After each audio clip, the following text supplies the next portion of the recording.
আমাদের সকলকে আসলে গণ অভ্যুত্থান পরবর্তী নতুন বাংলাদেশে নারী প্রতিনিধিদের অংশগ্রহণের পথ প্রশস্ত হলেও বাস্তব চিত্র এখনও অনেকটাই দুর্গম। ৫৪ সালের নির্বাচন থেকে শুরু করে এখন পর্যন্ত নারীদের লড়তে হচ্ছে কাঠামোগত বৈষম্যের বিরুদ্ধে। মঙ্গলবার রাজধানীর শিশু একাডেমিতে আয়োজিত মতবিনিময় সভায় নারী প্রার্থীরা তুলে ধরেন তাদের সেই অভিজ্ঞতার কথা। সভায় নারী প্রার্থীরা বলেন, নির্বাচনে বড় আতঙ্ক হচ্ছে সাইবার বুলিং। এআই প্রযুক্তি ব্যবহার করে বিকৃত ছবি বা ভিডিও ছড়িয়ে দিয়ে চরিত্র হরণের চেষ্টা করা হয়। সরকারকে দ্রুত একটি অ্যান্টি সাইবার বুলিং সেল গঠন করার আহ্বান জানান তারা।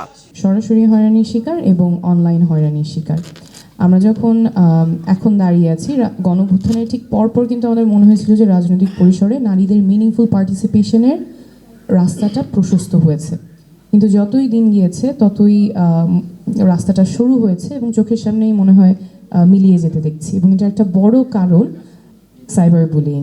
এই যে নোংরা ছবিগুলো দেখার পরে আমার মানসিক অবস্থা কীরকম ছিল, এবং এগুলো গ্রামে গঞ্জে কিন্তু প্রভাব ফেলে। তারা এটা বোঝে না যে তারা এআই, এটা এআই।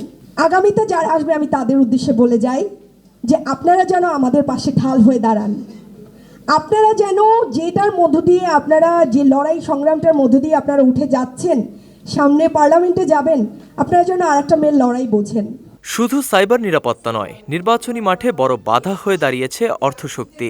বক্তারা বলেন, একজন পুরুষ যেভাবে সহজে অর্থ যোগান দিতে পারেন, একজন নারীর হাতে সেই অর্থনৈতিক ক্ষমতা থাকে সীমিত। তবে মহিলা ও শিশু বিষয়ক মন্ত্রণালয়ের পক্ষ থেকে জানানো হয়েছে, নারী প্রার্থীদের নিরাপত্তায় আগামী ১৭ জানুয়ারি যাত্রা শুরু করছে কুইক রেসপন্স স্ট্র্যাটেজি।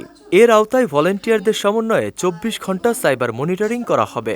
উপদেষ্টা শারমিন এস মুর্শিদ স্পষ্ট জানিয়েছেন, রাজনৈতিক ক্ষমতায়নই নারীর চূড়ান্ত জায়গা, যা দখল করে নিতে হবে। কুইক রেসপন্স টিম এটা লঞ্চিং হচ্ছে ১৭ তারিখে, আপনারা আমন্ত্রিত। এবং সেখানে আমরা কিভাবে কাজটা করার পরিকল্পনা করেছি সেটা আমরা আপনাদের দেব। তাহলে কি দাঁড়াচ্ছে, আমাদের নারীরা, আমরা ধরে নিচ্ছি, আমার দৃষ্টিতে অর্থনৈতিক ক্ষমতায়ন সমাজ আমাদেরকে কিছুটা করতে দেবে, সামাজিক ক্ষমতায়ন কিছুটা করতে দেবে, রাজনৈতিক ক্ষমতায়ন is the last frontier. That's the last frontier. এটা হচ্ছে চূড়ান্ত জায়গা, এবং এখানে সমাজ সবচেয়ে বেশি প্রতিহত করবে নারী সমাজকে। ভোটের মাঠে সমান সুযোগ আর নিরাপত্তা নিশ্চিত না হলে গণতন্ত্রের লক্ষ্য পূরণ অসম্ভব। তাই শুধু ব্লেম গেম নয়, বরং কাঠামোগত পরিবর্তনের মাধ্যমেই নারীর ক্ষমতায়ন সাস্টেনেবল হবে বলে মনে করছেন সংশ্লিষ্টরা। নাসিমুল বারী, সৌরভ, বিজয় টিভি, ঢাকা।